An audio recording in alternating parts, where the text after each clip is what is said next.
Vigiai, pois, porque não sabeis a que hora há de vir o vosso Senhor.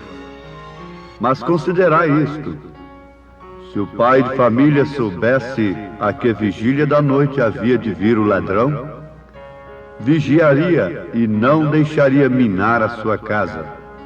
Por isso, estai vós apercebidos também, porque o Filho do Homem há de vir a hora em que não penseis.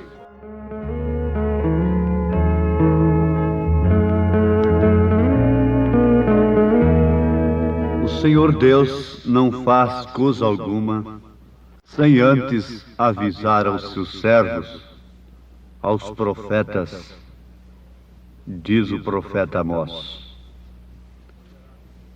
Ninguém poderá reclamar quando estiver sob o juízo tremendo que virá sobre a terra, e agora tarde demais, sem nenhuma oportunidade de arrependimento, de salvação. Ninguém está inexcusável diante de Deus, diz o apóstolo São Paulo, porque a própria natureza testifica do Criador. E a própria natureza está anunciando um fim. Um fim de todas as coisas. O apóstolo chega a dizer, por orientação do Espírito Santo, que ela, a natureza, está gemendo pelo dia de Cristo. Sabendo destas coisas, ouvintes, que pessoas nos convém ser? É uma pergunta de São Pedro. Sabendo que a terra que agora existe passará com um grande estrondo, e seus elementos se disparão com fogo, que pessoas nos convém ser? Em santo trato e piedade. Devemos, antes de tudo, acatarmos a palavra de Deus, crermos na exatidão total de sua palavra. Por quê? Para aquela mulher perdida, oficialmente, socialmente perdida, o inferno não será surpresa. Para aquele homem oficialmente, socialmente, religiosamente perdido, o inferno não será surpresa.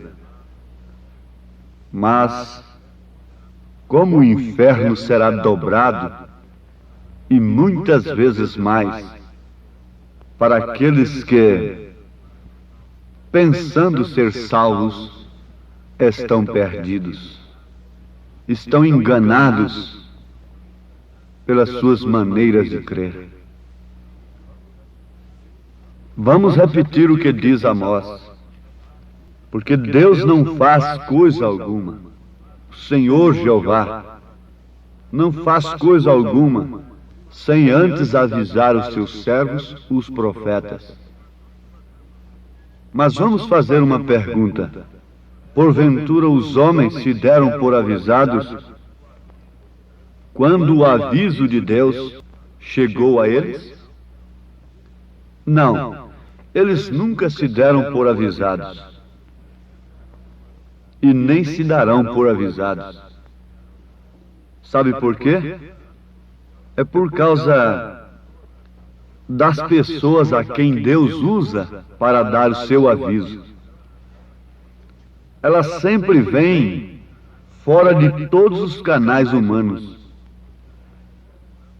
sem educação, sem ética, pessoas esquisitas, como foram os profetas. Elas não saem dos canais humanos, elas vêm pelos canais de Deus, que sempre, sempre não são reconhecidos pelos homens. Aí está o grande perigo. Vamos para a advertência de Jesus nesse instante. Vigiai, pois, porque não sabeis a que hora há de vir o vosso Senhor. Mas considerai isto: se o pai de família soubesse a que vigília da noite havia de vir o ladrão, vigiaria e não deixaria minar a sua casa. Por isso, estai vós apercebidos também, porque o Filho do Homem há de vir a hora em que não penseis. Esse aviso de Jesus está claro de acordo com as Escrituras. São Mateus 24, versículo 42, 43 e 44. Está claro que é para aqueles que são servos do Senhor. Notemos isto, versículo 42.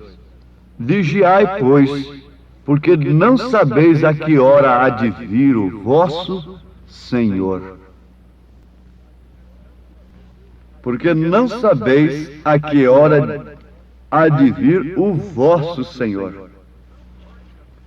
Então, logicamente, o Senhor está falando a servos,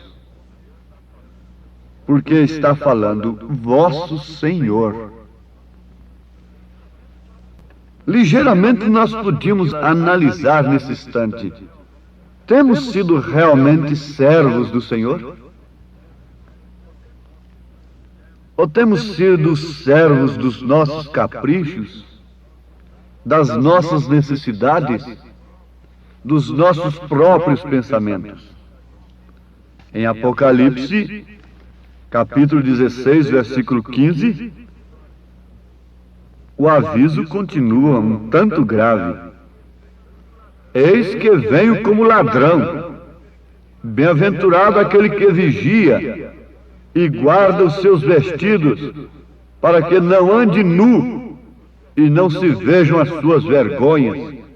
Apocalipse 16, versículo 15. Ficaria somente nisto? No mesmo livro de Apocalipse, capítulo 3, versículo 3, está escrito: lembra-te, pois, do que tens recebido e ouvido, e guarda-o, e arrepende-te. E se não vigiares, virei sobre ti como um ladrão, e não saberás a que hora sobre ti virei. Apocalipse 3, versículo 3. Não importa que esta recomendação tenha sido para aquela igreja de Filadélfia. Embora todas estas mensagens que estão na Bíblia são para nós neste presente momento. Ele estava falando àquela era. Mas como nós temos de reunir tudo que a igreja teve em todas as suas eras, fé, virtude, conhecimento, temperança, paciência, piedade, agora por último amor fraternal, então todas as advertências também são para nós. Somos servos do Senhor. Amados, a vinda de Jesus é um mistério. A sua primeira vinda foi anunciada de uma maneira clara e eles não puderam perceber. O rapto será um mistério. É um mistério escondido ao mundo e que só vai perceber aqueles que estiverem no rapto, no arrebatamento. Agora, só quem não tem noção do que é o arrebatamento é que não dá valor nesse assunto. Dá mais valor numa cura do físico, dá mais valor na cura de um câncer e mesmo na ressurreição de um morto aqui, fisicamente. Mas aquele que tem a iluminação do Espírito Santo e tem a noção de Deus sobre o arrebatamento, ele dá mais valor neste assunto do que em todas as outras coisas deste mundo. porque isto é o reino de Deus e sua justiça, que deve ser buscado em primeiro lugar. Não será uma coisa muito grande. Não haverá um espetáculo público, ainda que aqui na Bíblia indica que será algo tremendo. Quanto maior foi quando João ia descer ali para batizar a Jesus Cristo. Foi grande aquilo. Aquilo era tremendo. Vários profetas, desde Isaías para cá, Malaquias e os demais, falaram de sua vinda. O próprio Davi, os salmos que eram lidos e cantados nas sinagogas, estavam falando disto, estavam falando de sua vinda. E quando veio, foi uma pessoa ali só, sozinho, sem educação, como João Batista foi, aquele precursor. Sem educação, muito barbudo e vestido com um couro de cabra, não teve nada de escola até onde sabemos. Saiu do deserto e não lhe deram nem entrada ao púlpito. Ficou ali sobre o barranco do Rio Jordão e chamou as pessoas para que se arrependessem. Pode você imaginar tal coisa? Você seria uma daquelas pessoas que atenderam o chamado de João? Um homem ali no barranco de um rio, vestido de couro, barbudo, sem educação, sem nenhum currículo humano, religioso, escolar? Você atenderia a indicação de João Batista? Analise isto de uma maneira real, autêntica. A Bíblia diz que tudo seria tão grande nesse dia. Todo vale seria levantado, e todo monte outeiro ficaria plano, e o áspero seria aplanado. Posso imaginar como foi. Todos pensavam que João viria, sendo o grande precursor de Cristo, e tomaria todo o deserto e o aplanaria e o semearia de grama, faria tudo ficar verde, faria o deserto florir, para que então eles crescem. É assim que eles esperavam o precursor de Jesus. Tinham tudo calculado como tem hoje em dia. Porém foi tão humilde que os próprios apóstolos o passaram por alto. Eles disseram: por que dizem as Escrituras que Elias tem que vir primeiro, sendo que tu vais subir a Jerusalém para ser oferecido? Lembremos-nos que João estava anunciado desde Malaquias e outros profetas como precursor da vinda do Senhor. E da maneira que eles esperavam a vinda do Messias, então tinha que ser também a vinda do precursor, aplanando o caminho, gramando o deserto, preparando palanques bonitos de ouro.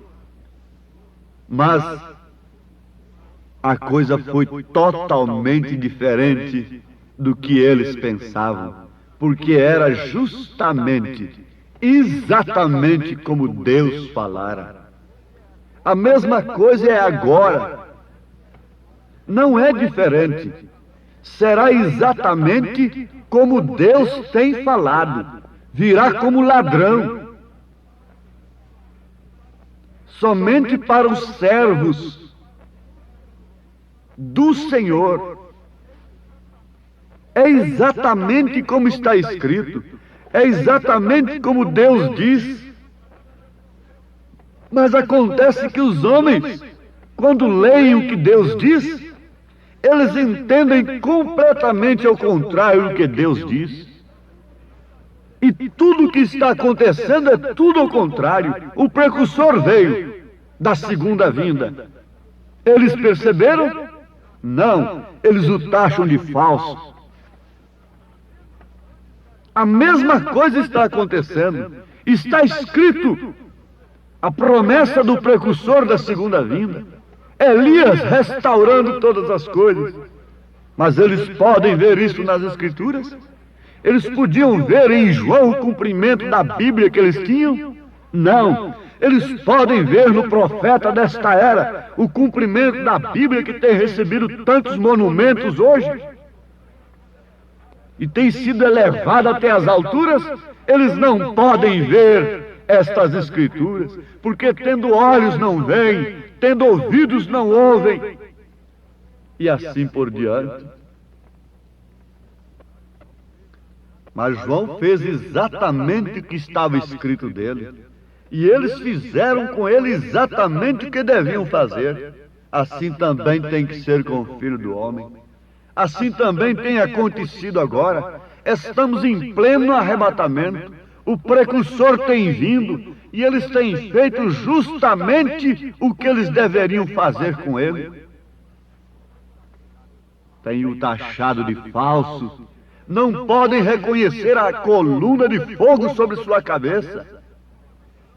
Eles logo dirão que aquilo é um foco de lanterna, ainda que provado pela polícia, pela ciência, ser uma foto sobrenatural, a coluna de fogo sobre a cabeça do profeta. A mesma coluna de fogo do deserto, do caminho de Damasco.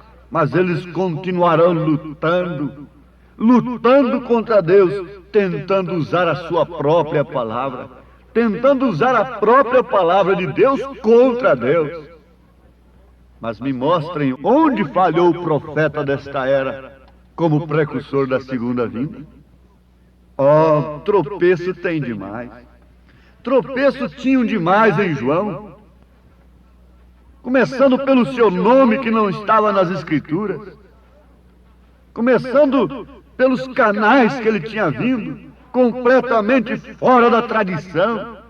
Mas a palavra de Deus veio a João no deserto. E você sabe que o rapto virá, e muita pouca gente irá no rapto. Se hoje desaparecessem umas 500 pessoas do mundo, que falta faria para o mundo? Estão sumindo aí 500 pessoas por dia em média. E, no entanto, o mundo continua normal. Assim será no arrebatamento. Eu não quero dizer que serão 500 pessoas, como no dia de Noé foram apenas 8. E antes do dilúvio foi apenas Enoque simbolizando a noiva. Não, eu não quero dizer isso. Eu só quero dizer que se for 500, ou 10, ou 5, a minha fé e a sua fé deve ser esta: eu estarei no arrebatamento, porque eu estou apercebido pela mensagem do precursor. Ele tem me alertado, ele tem aberto os meus olhos, ele tem me sacudido, é um alarido. Eu estava dormindo entre os mortos, e o alarido veio: desperta tu que dormes, levanta-te dentre os mortos, e Cristo te esclarecerá. Oh, fomos despertados, e esta mensagem está agora lhe despertando. O rapto está às portas. Notem o seguinte: se foi um segredo quando ele veio a primeira vez, não sendo anunciado como segredo, então quanto mais será um segredo o rapto? Se a primeira vez não foi anunciado como segredo, foi anunciado pelos profetas, foi anunciado pelos anjos, tudo, e ele próprio aqui na terra, mostrando com suas obras que ele era o Messias, e continuou sendo um segredo para aqueles homens, quanto mais o arrebatamento. Ó Deus, graças te damos porque o Senhor tem nos avisado, e nós temos recebido o aviso. Continue falando ao Pai Santo, aos nossos corações, em nome de Jesus Cristo, despertando o teu povo para esta hora tão gloriosa do arrebatamento, em nome de Jesus. Amém, Senhor. Amém.